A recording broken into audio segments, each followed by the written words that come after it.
Okay, hi everyone. I think we're going to kick this off. So yeah, I just want to say hi, I'm Tallulah Lutkin. I am a Utility Performance Editor at GWI. This is my colleague Jasmine. Thank you all so much for coming. We are calling in from Sharm el-Sheikh. We've been attending COP27 today, and today is Water Day, and there have been a lot of interesting conversations, but the main focus has been water and energy, and not enough conversations about direct emissions and wastewater. So we're really glad, and we think this conversation couldn't be more timely. So I'll just turn my camera off so you guys can see the presentation. So it's going to be about 25 minutes of presentation on our research and on the greenhouse gas emissions of water infrastructure. And then we're going to have a panel discussion with the people who've contributed to this research, and then some time for you to ask some questions at the end as well. So yeah, thanks all for joining, and yeah, let's get this started. Okay,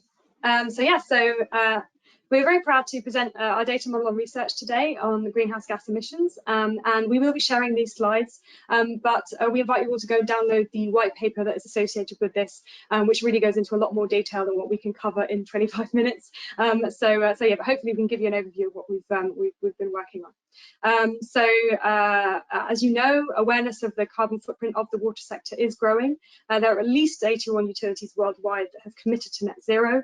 We have the Paris Agreement, which is pushing finance and development institutions to account for their emissions.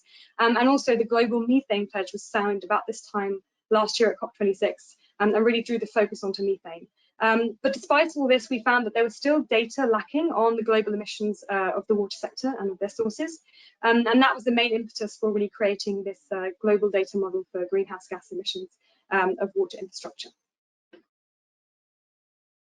So we estimate that water infrastructure generates about 847 million tons of CO2 equivalent annually. This amounts to about 1.8% of global emissions. So that's roughly the same as the aviation industry, to put things into perspective. More importantly, our research shows that direct emissions from wastewater and sanitation are a serious liability for the sector to achieve decarbonisation. So with this webinar and this paper, what we really want to do is shift the conversation from water and energy to water and emissions, and really take a good look at direct emissions of methane and of nitrous oxide. So direct emissions of methane and nitrous oxide make up almost half of the sector's emissions. And we actually think this is an underestimate because a lot of those emissions aren't sufficiently measured. And all these direct emissions come from wastewater and on-site sanitation, which, as you can see here, makes up 2/3 of total emissions. And methane as well is almost 5% of methane from water is almost 5% of global methane emissions. So it's really quite significant. And so while green energy is helping to start bend the curve on indirect energy emissions, which come mainly from drinking water, direct emissions from wastewater are on a solid upward trajectory. There's wastewater treatment build-out, which is booming, especially in Asia and Latin America. On-site sanitation is also increasing in the race to achieve SDG 6. And nutrient removal processes, which are a trigger for nitrous oxide, are also on the rise as governments look to limit nutrient pollution. So those are the main findings of our paper, and this is why we're saying that our net zero future hinges on wastewater. So now my colleague Jasmine and I will take you through our research in a bit more detail. We'll give you an overview of our data model and the key findings that it has produced before taking a deeper dive into energy emissions, methane and anaerobic digestion. We'll look at nitrous oxide and finally on-site sanitation. So I'll pass now to my colleague Jasmine, who's our industrial data and research lead and who's really the brain behind the numbers, so she can give you an overview of the data. Amazing, thanks Tallulah. So yeah, what we're going to do is we'll start off with showing the overview of the data from our model that we've created. So this slide shows the regional infrastructure emissions we have calculated using our model, broken down by emissions from water, wastewater and on-site sanitation subsectors. These numbers represent the data calculated of the calculated emissions from utility and domestic water use only, but the model does not include vehicle emissions, on-site energy generation and offsets, Scope 3 emissions or direct emissions from closed sewers. We have calculated these emissions by integrating GIZ's ECAM tool, which follows the IPCC's 2019 guidelines, alongside integrating GWI's proprietary global water infrastructure datasets and other reputable databases such as the WHO's and UNICEF's JMP database. So in this chart, what we can see is that East Asia Pacific represents over 1/3 of greenhouse gas emissions, and is the largest emitter of CO2 equivalent across all three subsectors of the water sector. This trend is due to the large population in the region, a strong reliance on fossil fuels, as well as a combination of countries with advanced wastewater systems and countries which are heavily reliant on on-site sanitation. Looking at water emissions, the MENA region, or the Middle East and North Africa, and North America have large emissions due to heavy reliance on fossil fuels. The MENA region in particular has a really high water emission volume due to the use of desalination across the Middle East. Water emissions are solely energy-related emissions and therefore release carbon dioxide. On-site sanitation is the overwhelming source of emissions in Southern Asia and Sub-Saharan Africa. These regions are racing to end open defecation and unsafe management of on-site sanitation, and this is therefore causing on-site related emissions to spike. So moving on, this slide shows the key emission hotspots that our research has highlighted. So you can see our key findings along the top of the screen, and we'll start from the energy use, which from fossil fuels, which generates about 52% of water infrastructure's emissions. All water-related emissions are from energy, and due to the energy-intensive equipment such as pumps, as well as water treatment and desalination equipment. Wastewater treatment also produces energy emissions, largely due to aeration. Reducing these emissions can be seen as the low-hanging fruit, and this is because utilities are already seeking to reduce use of energy-intensive equipment for OPEX reasons, as energy makes up about 30% of OPEX costs. Reducing energy consumption and greening the energy supply is also well understood, and there are many solutions available for this. And Tallulah will go into these in more detail shortly. Moving on to methane. So methane makes up about 37% of water infrastructure emissions. Methane is released from the decomposition of waste across the wastewater sector, including during untreated wastewater that is discharged into water bodies, open or stagnant sewers, wastewater treatment processes, sludge management, and on-site sanitation, where methane builds up in containment systems. Methane is an urgent problem. It has a high global warming potential within the first 10 years of its lifetime in the atmosphere. So this means its ability to absorb energy and contribute to climate change is greater in the short term. It is therefore essential that we tackle methane now to reduce the immediate water sector's contribution to global warming.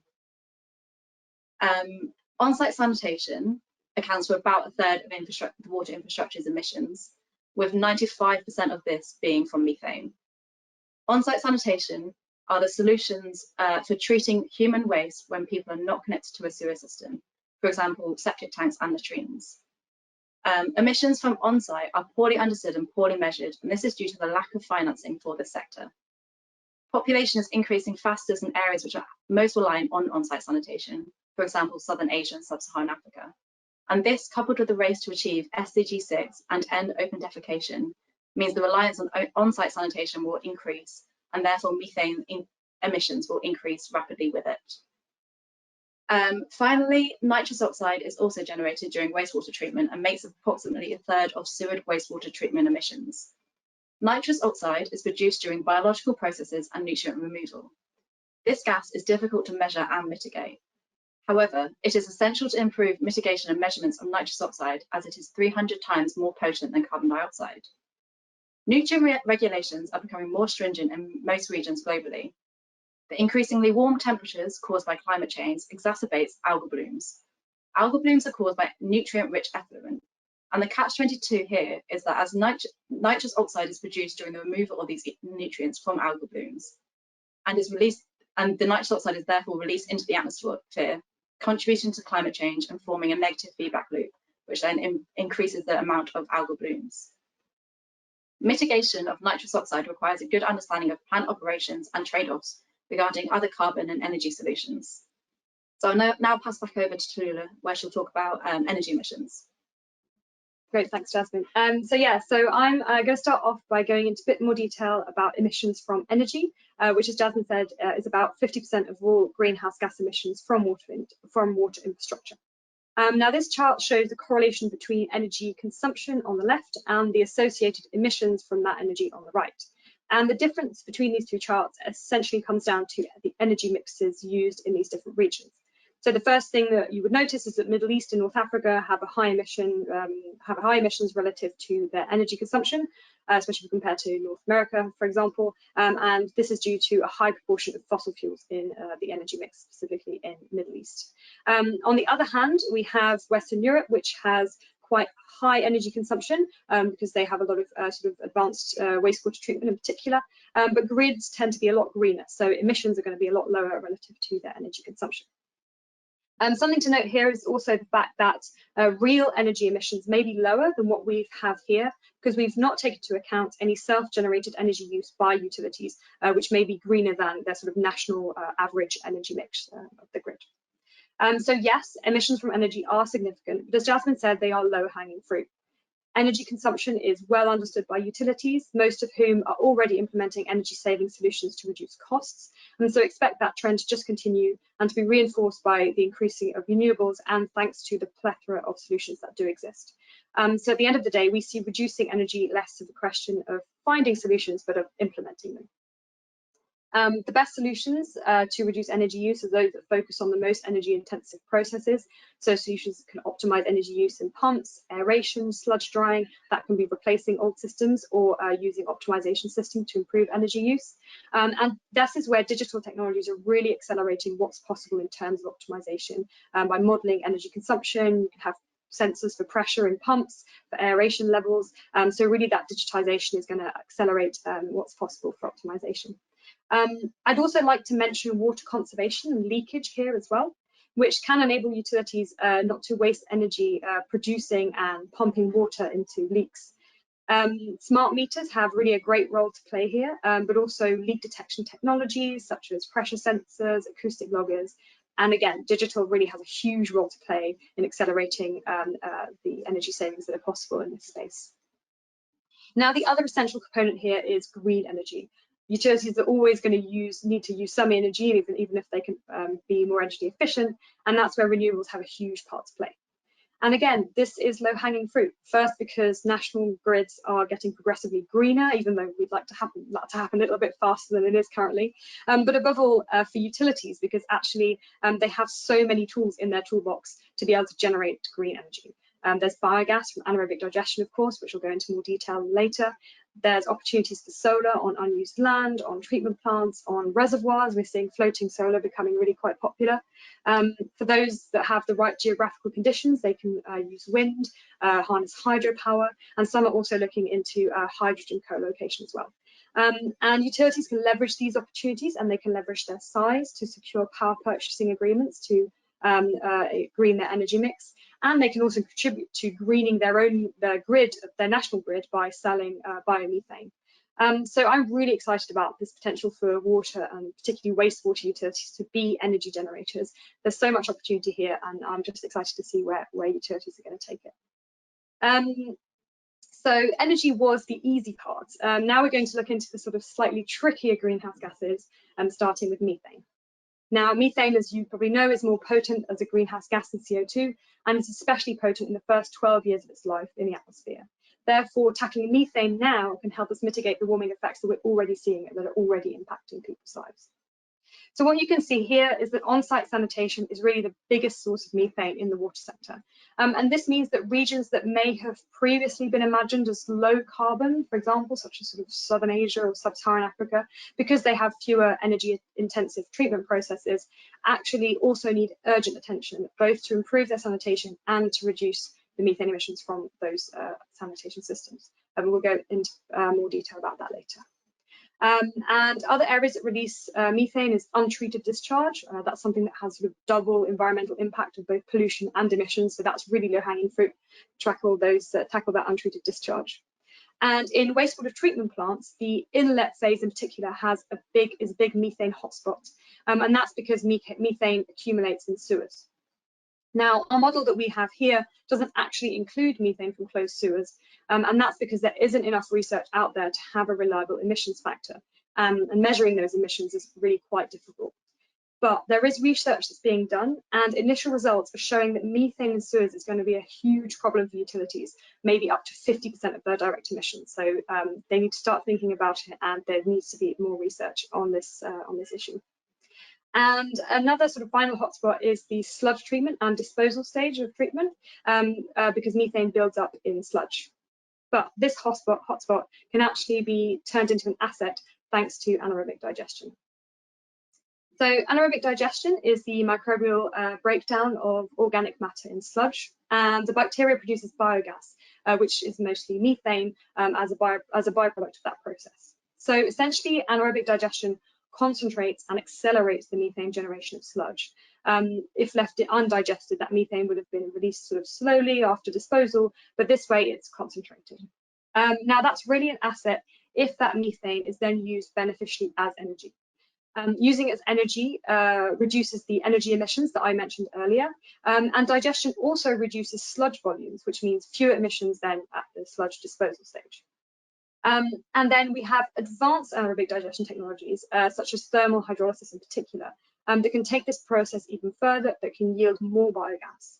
And some initial research that we've been doing into this estimates actually that if we were able, hypothetically, to digest all of the world's sludge using advanced technology and convert it all to biomethane, that could potentially be enough energy to cover all the energy demand of wastewater treatment processes. So that's quite big to think about. It's a really exciting solution, and it's something that has a lot of potential.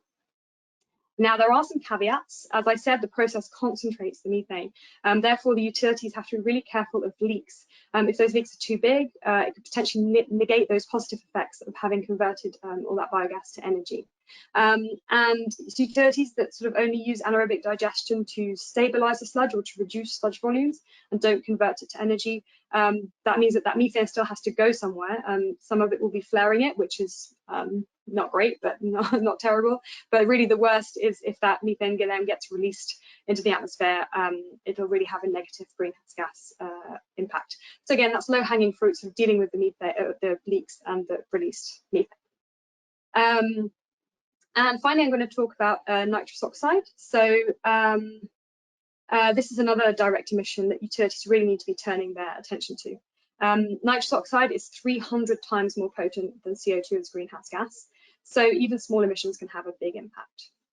It's generated as a byproduct during the biological treatment stage, and those emissions are increased with nutrient removal processes, specifically nitrification and denitrification.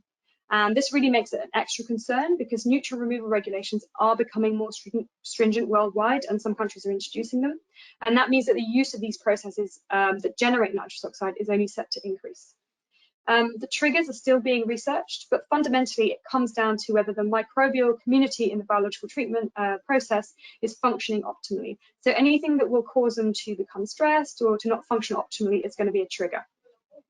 Now, the biggest trigger seems to be seasonal changes. Nitrous oxide increases dramatically in spring. Some utilities seeing most of their nitrous oxide emissions in spring and early summer. Other triggers are peaking loads at treatment plants. So again, overloading that bacteria, can't function properly.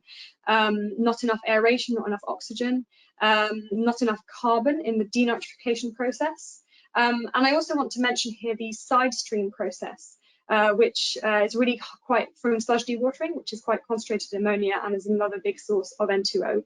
And in some cases, N2O can be a fundamental intermediate in the reaction to treat that side stream. So all this means that mitigating nitrous oxide is going to come with trade-offs. So aerating less to try and save energy, that might produce more nitrous oxide. Removing carbon at the primary stage to try and increase the biogas yield and digestion. Again, that could increase nitrous oxide in denitrification. But also having retention times in sewers to maybe try and smooth peak loads could reduce nitrous oxide, but it could increase the methane production in sewers that I mentioned earlier. So all this means that there's no silver bullet for nitrous oxide, and that increased measurement to identify triggers is really important, and especially is having a holistic view of the treatment process to balance out those trade-offs. And that's really the best way to prevent nitrous oxide and also to sort of reduce your greenhouse gas inventory as a whole effectively. So that's it for energy and direct emissions that come from sewage wastewater treatment. I'm going to hand it back to Jasmine now, who's going to talk to you about on-site sanitation. Great, thank you. So on-site sanitation is the overlooked challenge of the water sector. On-site sanitation, again, includes solutions to treat human waste, which which is not connected to sewage systems. So our model looks at 3 types of on-site sanitation systems. So that's septic tanks, wet latrines, and dry latrines. And most likely significantly underestimates the emissions from on-site. Dry latrines are systems where there's no wet flush component to the latrine, whereas within wet latrines, there's a wet pour or flush component. The introduction of water into these systems caused significantly higher methane production, as we can see on the graphic on the left, where wet latrines produce almost 7 times more methane per person than dry ones do. Dry latrine systems are more commonly built, with over 1 billion people relying on these latrines globally, versus only 1 million relying on wet. However, in practice, dry latrines are often found in wet conditions. During wet seasons, monsoons, and other weather hazards, the rising water table introduces water into dry latrine systems, increasing methane production. As a result, the emissions calculated from the 1 billion people using dry latrines will therefore be underestimated. And as climate change continues to cause more extreme weather patterns, methane emissions from on-site sanitation will also continue to rise sharply. Another issue contributing to on-site sanitation's high emissions is poor management. Poor management of these systems, such as infrequent emptying and collection schedules, leads to the containers being left unemptied for long periods of time. Fecal sludge then builds up in these systems, and this results in larger volumes of methane being generated. However, there is some good news. The good news here is that the solutions that can enable us to achieve safe sanitations are the same solutions that we need for emission mitigation. So, for example, we can build climate resilient systems, such as building effective fecal sludge treatment plants. Depending on the cultural or geographical circumstances, we can also use dry or self-sufficient systems in less accessible areas. So, for example, areas like rural or informal settlements. This will reduce the number of wet systems. An example of this is moving towards more container-based systems. Additionally, better system management, for example, more reliable service chains, will enable more frequent emptying of containers, reducing the methane buildup. However, increasing finance available to this subsector is crucial. Funding OPEX is as important as funding CAPEX, as this leads to reliable service chains. And understanding that funding good sanitation is also funding methane abatement, which is increasingly important due to the lack of conversations that we've heard at COP at the moment. And urgently, we need to find funding for better measurements of direct emissions from on-site sanitation, which will unlock better emission practices, as well as, and then in particular, offsetting within the water sector. So as part of our model, we have forecasted the different emissions resulting from various 2030 scenarios. On this slide, you can see the main assumptions we have made for the different scenarios and the resulting methane emissions. So on the left, we can see our assumptions, and on the right is the breakdown of methane emissions for the East Asia Pacific, Southern Asia, and Sub-Saharan Africa regions, the key regions which rely on on-site sanitation. We are currently working towards achieving the SDG goals, the Sustainable Development Goals.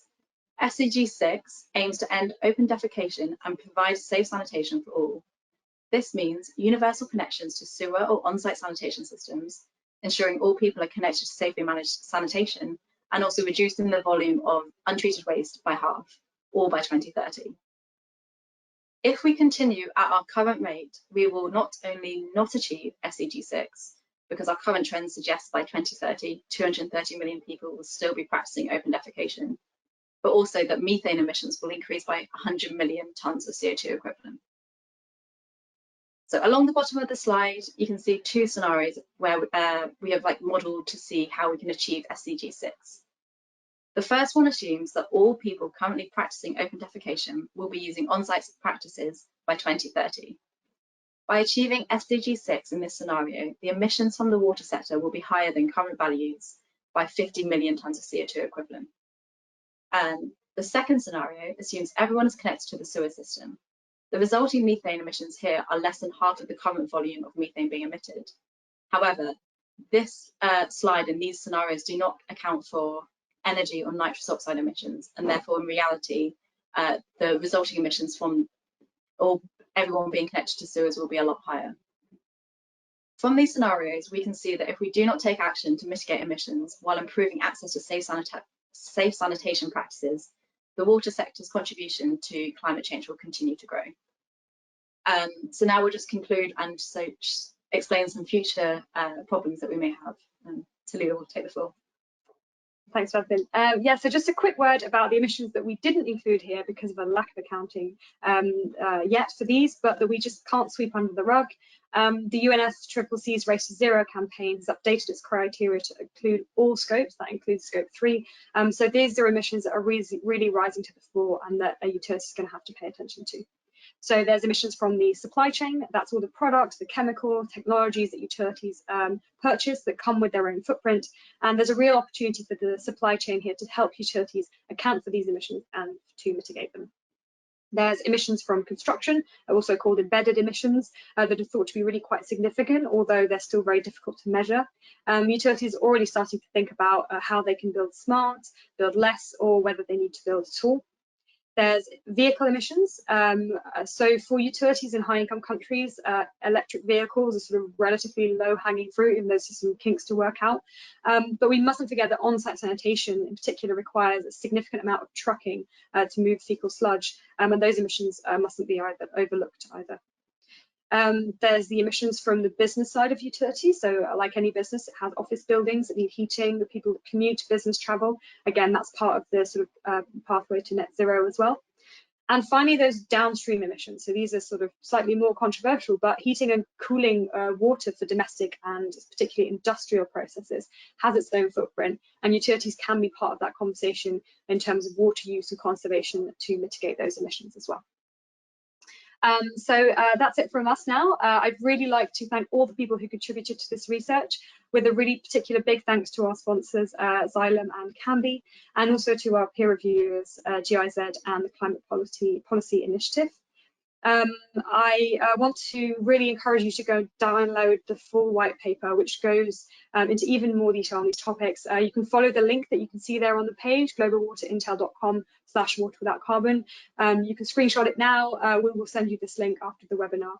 And finally, I also wanted to mention that this research will feed into a session at our American Water Summit in January in Los Angeles.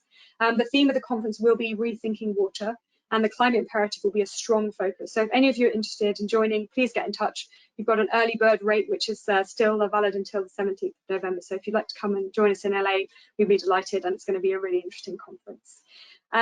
So there we go. That's it for the presentation, and we're now going to sort of move on to the panel discussion. So I am going to turn my camera back on. Let's see. There we go. I hope you can all see me now. And yeah, I'm going to invite our panelists to also turn their cameras on as well. So we have Austin Alexander from Xylem.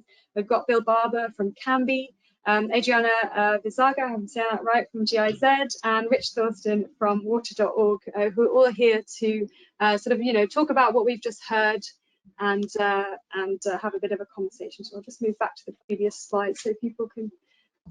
Yeah, there they are. Okay, all good. Welcome all, thank you so much. I'm going to dive into some questions, but sort of as you answer them, maybe you can sort of introduce yourselves and sort of say where you're coming from in this conversation. So yeah, so I guess the first question I want to ask is, is there anything in these findings that surprises you today and that you sort of weren't expecting? And what do you think people should really take away from this webinar? So maybe I'll go to Austin first and see what she thinks. Sure. Hi, thanks for having me, Thor and team. Austin Alexander, I lead sustainability and social impact for Xylem. I guess it not necessarily a surprise, but I think it was really helpful seeing it on the page, what you were just talking about on SDG 6 of the association between continuing to expand a very good thing, achieving SDG 6, but also how we can balance it on the emission side. I think that was this paper is the first time I've seen the data so clearly put down on a page, and it's really helpful to see that and think through it. So I guess maybe not surprising necessarily, but I think when you see the numbers in front of you, it's hard to deny it. So. Thanks, Austin. Yeah, we're really glad with those scenarios. It took a lot of work, but we made them work. Yeah, thanks so much. Bill, do you have a sort of take on that? No, hi there. I'm Bill Bob from CAMBI, based in the US, technical director for CAMBI. I'd actually agree with Austin. I was looking at the the SDG 6. What I think I take away from today is the extent of the scope 1 emissions, especially around the nitrous. As looking at the wastewater treatment, we're so focused on reducing the nitrogen, the nutrients in wastewater, but that comes at the expense potentially of nitrous oxide. I guess the low-hanging fruit for the SDG6 in terms of connecting to the sewer system, but really I think it's been a lot of focus on energy reduction, which is only one part of this, and the actual bigger parts is, say, the direct emissions, the scope 1 emissions, the methane. And the company I work for, we look at improving anaerobic digestion, so stabilizing the sludge that's produced as a byproduct, getting as much of the methane up front and then doing something positive with it rather than allowing it to degrade downstream and release the methane as a scope 1 emission. Yeah, so it's all about trade-offs, and that's really what we learned from this paper. It's all about having a holistic view and kind of measuring it all in different ways. Yeah. Adriana, I'll go to you. Anything that you were surprised about, or anything that you think people should absolutely take away from this? Thank you very much, Tallulah. My name is Adriana Veizaga, and I am a project manager and advisor at GIZ.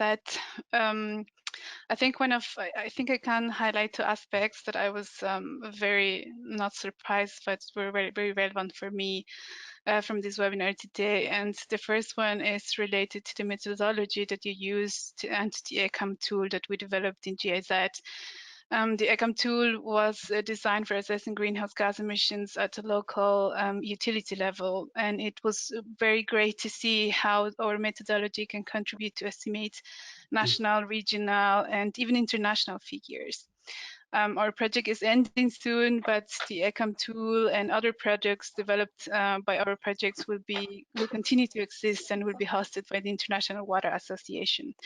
The tool is open source and free of charge, so I encourage everyone who's interested to continue using and improving it.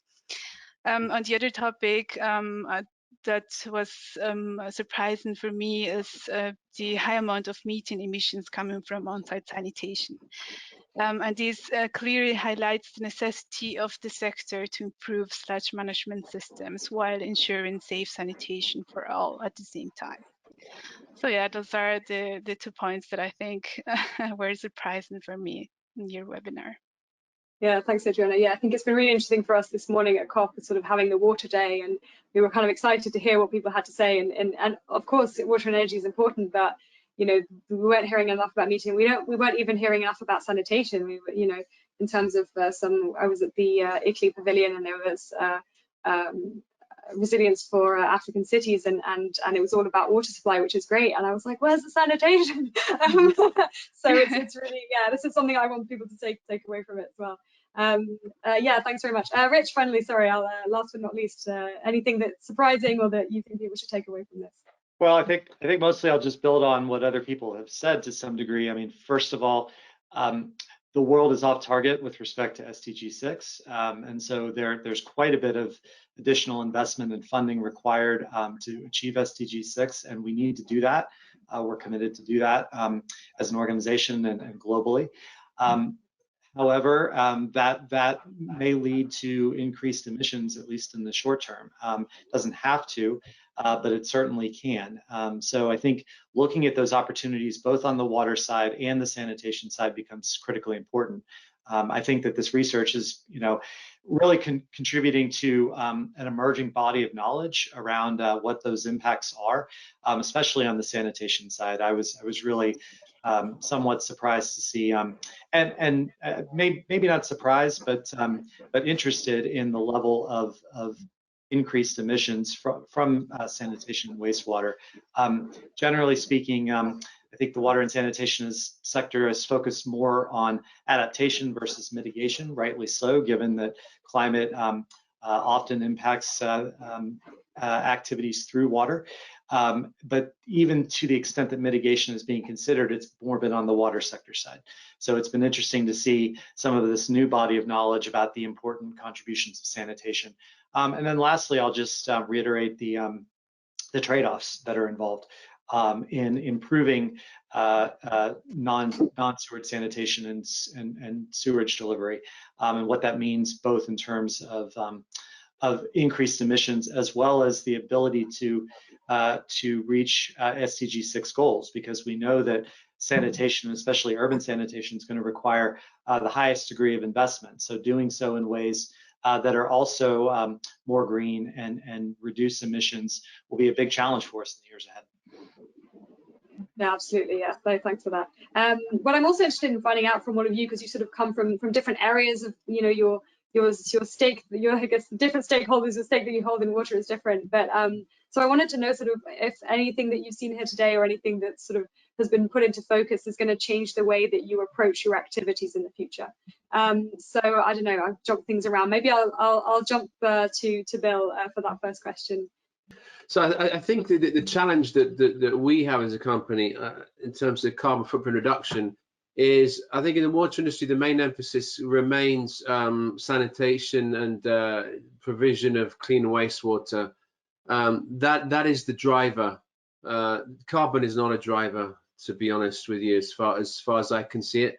You know, 20 years ago, no one had heard of it. 15 years ago in the UK, people were like, yeah, carbon footprint, let's start monitoring that and have it as a curiosity.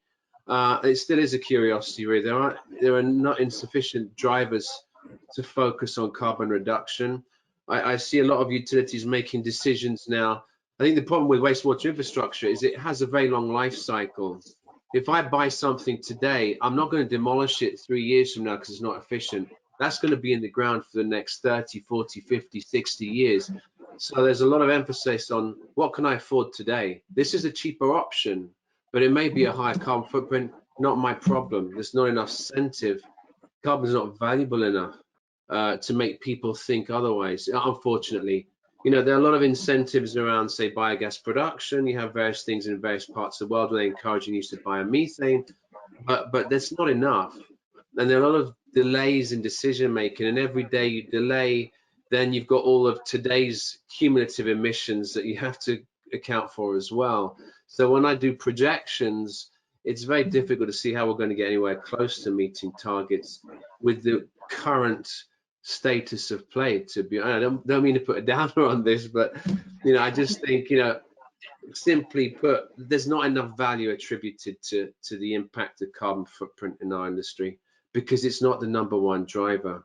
It's no incentive currently. So we can, you know, it's nice to talk about things and where we can find low-hanging fruit, and I'm all for that. But I think the big challenge is getting people at higher levels to start pushing that forward, you know, but it's very challenging, you know. Yeah, it's really interesting. I don't know, I want to kind of that question. I don't know if any of the other panelists have an idea of how they think that carbon could be more of a driver. You know, do they think that that's just going to happen through policy, or is it something that we can do as a sector to sort of drive that conversation more?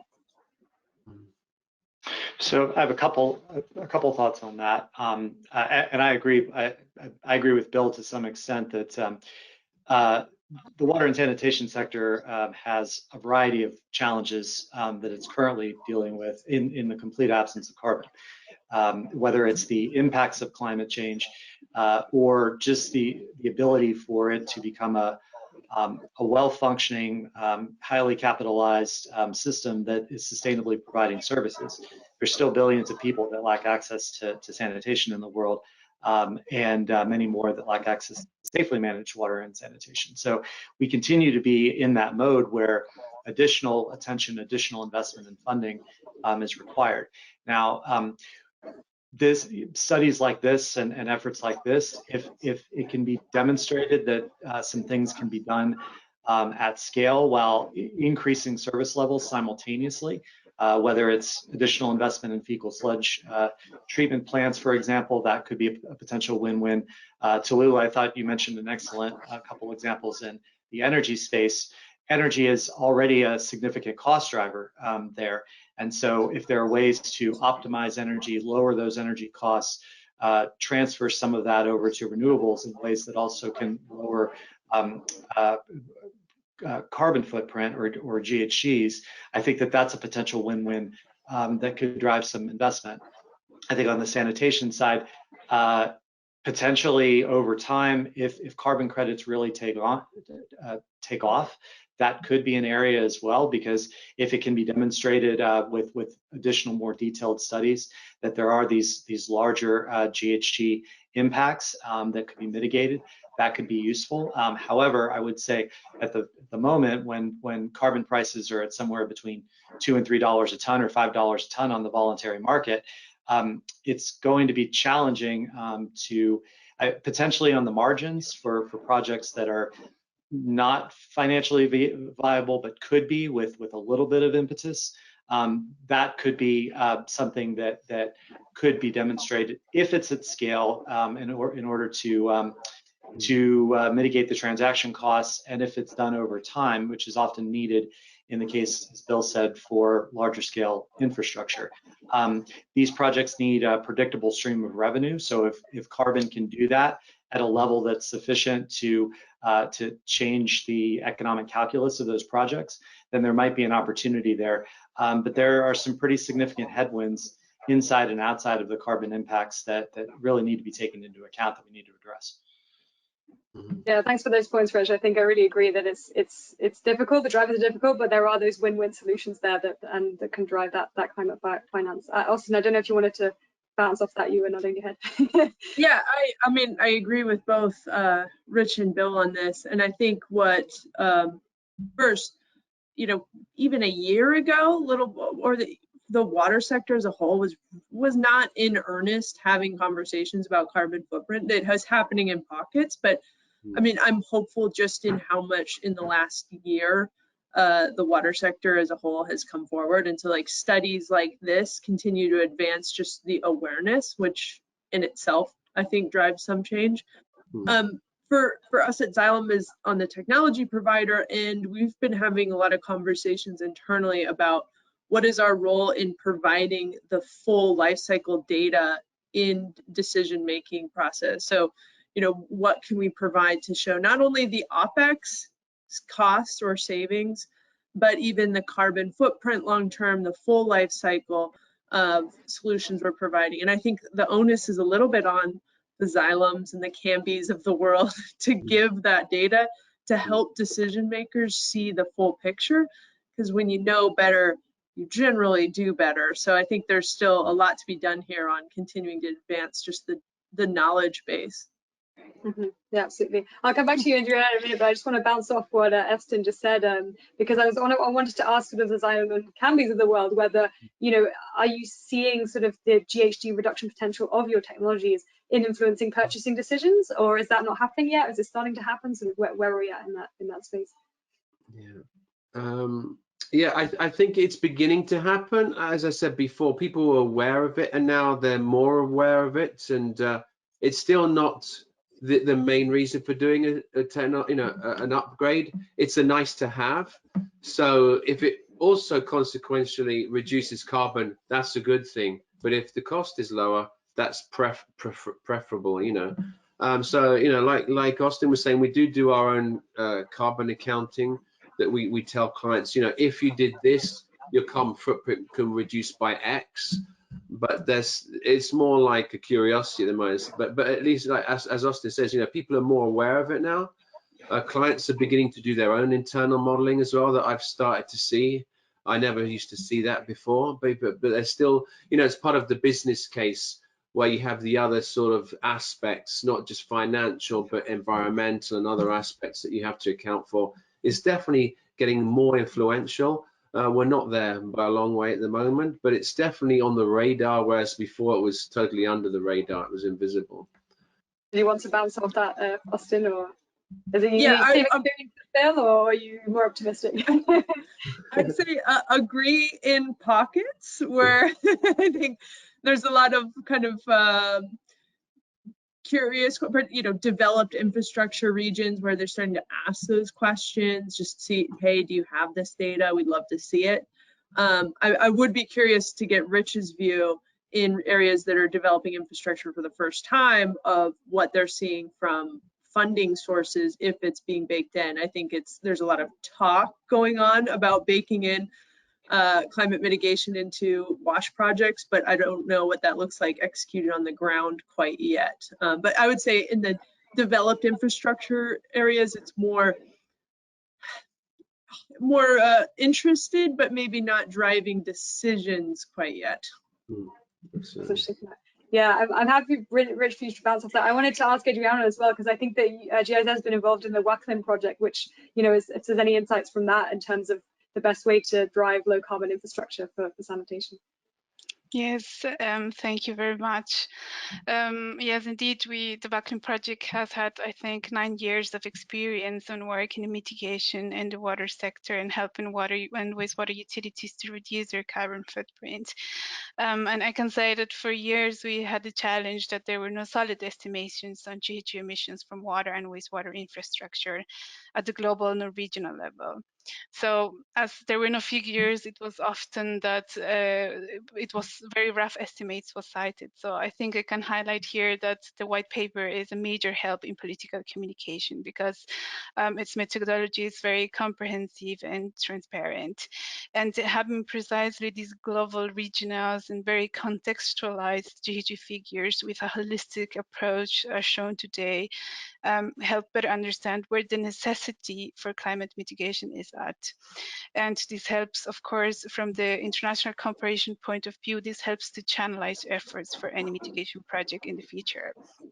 Now, regarding what are the success factors to enable mitigation infrastructure or to promote low carbon infrastructure, I think it is a mixture of different factors, and it depends also on creating the right framework conditions around the technology that will be implemented. For example, introducing technologies that have co-benefits for utilities such as smell reduction or access to green finance, which I've heard before. Developing favorable institutional and regulatory framework conditions for mitigation is also an important factor that needs to be taken into consideration. For example, making climate plans obligatory for utilities or introducing mitigation benchmarking can be necessary. Taking into account what kind of measure have the greatest leverage, and depending on which context does it need to be, will it be introduced? Like, for example, is it energy efficiency? Is it biogas recovery? And additionally, having tools that assess and monitor greenhouse gas emissions, such as the ECAM tool that was used to produce this white paper, help better recognize that emissions from water and wastewater are indeed relevant. Now, and I think lastly, one point that I would like to add is the importance of seizing the momentum of climate conferences, such as the COP and all the climate commitments through the NDCs or the methane pledge that governments have enabled utilities to take mitigation actions.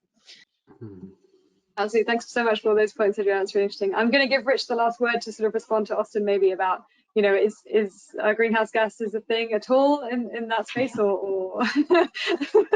I would say it's at a very nascent stage at this point. The Green Climate Fund is, I think, looking more closely at Climate Investor 2. I think that they're starting to look at emissions, but they're I think at a fairly early stage in terms of actually investing in projects that have emission benefits, especially on the sanitation side. Likewise, our sister organization, Water Equity, which is an impact investment asset manager, they are also looking at a framework that accounts both for mitigation and adaptation impacts and I think that their intention is to use that to guide investment decisions. But again, that's at a fairly nascent stage. I think, you know, I've seen examples where governments are creating climate funds, but I have not yet seen a whole lot of integration of those funds with water and sanitation activities and investments. So that's an area where further integration really needs to be driven, especially because I think, especially in the case where there are these trade-offs, I think that there's probably going to need even more blended and concessional finance to bring in more of that private investment that's going to be required, not only to meet SDG 6, but to meet some of these emission objectives. So integrating those multiple forms of public investment that can really catalyze that private investment, whether it's done at the international level or nationally among governments, is going to be really important. Great, thanks for that, Rich. Yeah, it's been a really, really interesting panel session, and I wish we could continue. We've got another 5 minutes left, so I do want to take a couple of questions from the attendees. So if you guys could just stay, there might be some questions that you can help answer as well. So we've got, we're projecting a sharp increase in on-site sanitation emissions due to SDG 6. Is this because the alternative to sanitation is lower emissions, or because it's not currently counted in this scope? I would think that increasing on-site sanitation would be better from a GHG perspective compared to open defecation. Do you want to give that an answer, Jasmine? Or? Yeah. So currently we assume with open defecation that there's no emissions because it doesn't end up in the water kind of stream line. So if it's not going to be discharged into water bodies, there's going to be less emissions than if it's discharged into a stagnant water body or an aquatic water body. So in our kind of scenarios for SDG 6, we are assuming that gradually the open defecation number for on-site sanitation is going to reduce. So currently it's about 500 million people using it, and the people using open defecation are typically in Southern Asia and Sub-Saharan Africa, so they will most likely rely on on-site sanitation when they switch over. And also our scenarios take into account population increase, which is also in these areas.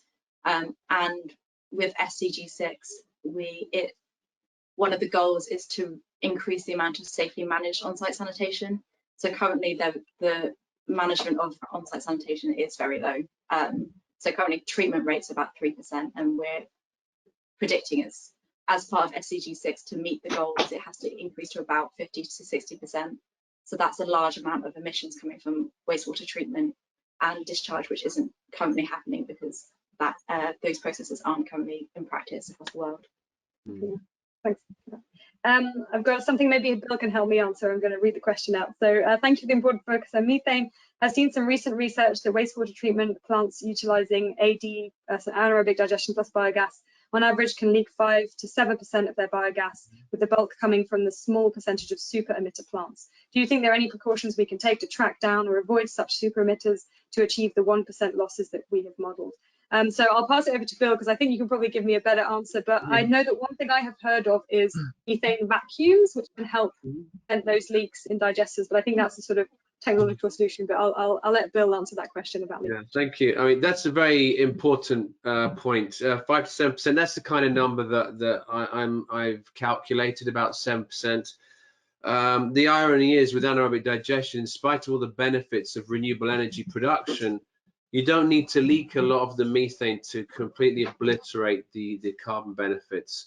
And the numbers we're talking about are the numbers we're mentioning now, 5 to 7%, less than 10%. If you leak less than 10% of your biogas, then you're actually worse off for the environment in terms of having anaerobic digestion. In terms of reducing it, it depends what kind of digestion system you have, to be honest. In the UK, they used to have open secondary digesters to give pathogen kill to make the sludge stabilize.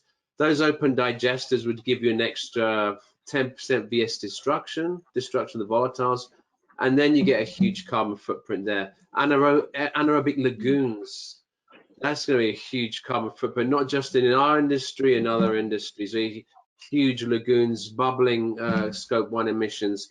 In terms of municipal industry, floating roof anaerobic digesters, that's a big no-no, really. If you're interested in carbon footprint, those have got to go. An easy win would be to convert all of those to permanent roof digesters. That will massively, they can release up to 15% of the biogas through leaks. So that would be an easy one there. Just essentially closing off all areas which are potentially open to the environment, and the lagoons really is where the vast majority of the emissions are. Oh, sorry. I actually have another question, Bill. I think you can help answer because you're sort of our technical panelist here. Someone asking about small wastewater treatment plants that use aerobic sludge digestion. And can we comment on the significance of greenhouse gases from aerobic sludge digestion? I'm not sure, Jasmine, if we know that how that's been included, or if, Bill, do you have anything that you know about that? Yeah, so with aerobic digestion, obviously the point of digestion is stabilizing the sludge to make it less potential for diseases downstream, which is the original purpose for having digestion. With aerobic, you don't have the production of biogas. You do use aeration, so you're losing the renewable energy benefit versus and the fugitive emissions from that versus an energy consumption in terms of the aeration that you need. Typically, the carbon footprint of that is higher than having anaerobic treatment. But then again, on smaller sites, it may be more cost beneficial to have aerobic systems than having anaerobic and other infrastructure. So the challenge there is how small can you make anaerobic digestion in terms of financially viable, because that's still the major decision-making factor, if you will. So typically aerobic will be higher carbon footprint for two reasons: is no renewable energy production to offset your energy consumption, but also you have a larger energy consumption in the aeration process itself. That's great. Thanks for that answer, Bill. I'm going to take two more very quick questions, and then we're going to have to wrap this up. One question is, how well do we think our model compares to Water UK's route map in regard to fugitive emissions? And are there any updates or suggestions you can make to it? I haven't looked at the sort of if there's a sort of even more recent iteration of Water UK's route map, but I do think that I think the Water UK's thing is great. I think it was one of the first in sort of the world to sort of do this sort of on a water sector basis. Focus solely, so that I think that's great. I do think that particularly on nitrous oxide, a lot of the UK utilities aren't looking at that enough. I think in their roadmaps, and that there could be an update for those direct emissions, particularly of nitrous oxide. But I don't want to criticise because it is one of the best. But yeah, I think that they could maybe learn something from what we've done here without wanting to toot our own horn. So yeah, and a final question for the whole of the panel, just to wrap this up. What does the panel think of changing the name of wastewater to potential value water in an effort to shift the objective implied by the name? I don't know if anyone wants to answer that question. I'll jump in there. I mean, sure, yeah, a name change, great. I think just an entire mindset shift that's way bigger than just the water sector alone, of using the resources we have available to us in a more quote unquote circular manner, to use an overused word, I think is generally a good thing for all of us. Yeah. I agree. Yeah. I would. Some wastewater treatment facilities have already renamed themselves, reuse recovery systems. I think, ironically, wastewater treatment, the way it's designed to intentionally destroy value. So this is the challenge that we have: is taking technology that was invented in a bygone era, in the Victorian era, with different drivers. So we, a lot of the nutrient recovery we talk about, most of it we're focused on aeration, which by definition is destruction of nutrients. So we can rename things. It's definitely a step in the right direction, but I think we need to do the action as well as the renaming, to be honest with you. Yeah, thank you, Bill. I'm going to have to wrap this up. Any last words from the panel? Any sort of last remarks that you'd like to, we haven't said, and that you'd actually like to make absolutely clear on this? Nothing, just thank you for this paper and methodology. Thanks, Adriana, I really appreciate that. Thanks, everyone. Yeah, so we did have more questions, but I don't think we've got time. So I just want to thank everyone for coming. Thank you so much to our panelists. You've been absolutely fabulous in answering those questions, and some really good points there. Again, these slides will be available, but I would also encourage you really to download the white paper. It just goes into so much more detail, and we'll obviously be sending you a link for you to download that free of access. So yeah, again, thanks so much to everyone, and have a lovely rest of your day. Thanks Thank very you much. very much. everybody. Bye. Thank you. Bye. Bye.